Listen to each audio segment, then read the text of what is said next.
একখানি ছোট ক্ষেত আমি একেলা, চারিদিকে বাঁকা জল করিছে খেলা।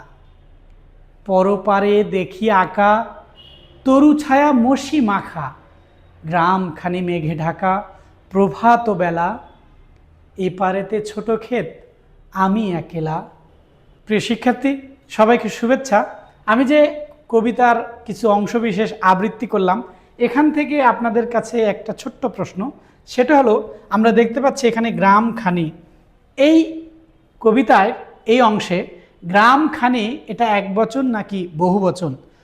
আমরা এটার উত্তর করার আগে একটু দেখে নেই যে কোনো শব্দের সাথে বচন ব্যবহার করার ক্ষেত্রে কখন একবচন হয় আর কখন বহুবচন হয়, বা শব্দের শেষে কোন সিম্বল থাকলে ওটা একবচন নাকি বহুবচন আমরা সহজেই নির্ণয় করতে পারবো।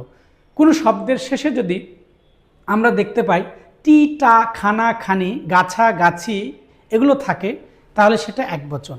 আর বহুবচনের ক্ষেত্রে সাধারণত গুলা, গুলি, গুলু, গুলি, গুলিন এ ধরনের সিম্বল থাকলে সেটা বহুবচন। তাহলে আমরা দেখতে পাচ্ছি একবচনে থাকে কি টি, টা, খানা, খানি, গাছা, গাছি।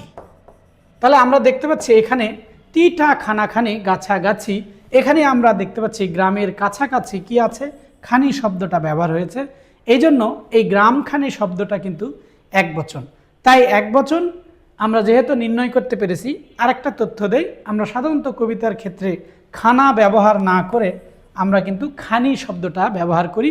যেমন আমি অভাগা এনেছি বাহিয়া, ব্যর্থ সাধন খানি। তাই খুব সহজে আমরা জানি যে এই কবিতার এই অংশে গ্রামখানি শব্দটা একবচন বিশিষ্ট একটা শব্দ। এরকম আরেকটা উদাহরণ দেওয়া যেতে পারে, কম্বল তার সম্বল খানি বেচিয়া তাহার করে, অর্ধেক দাম দিলেন রসুল খাদ্য কেনার তরে, বাকি টাকা দিয়া কিনিলেন কুঠার, হাতল লাগিয়ে নিজে কহিলেন যাও কাঠ কেটে খাও, দেখো খোদা করে কি যে। এই যে সম্বল তার কম্বল খানি, এখানেও কিন্তু খানি শব্দটা আছে।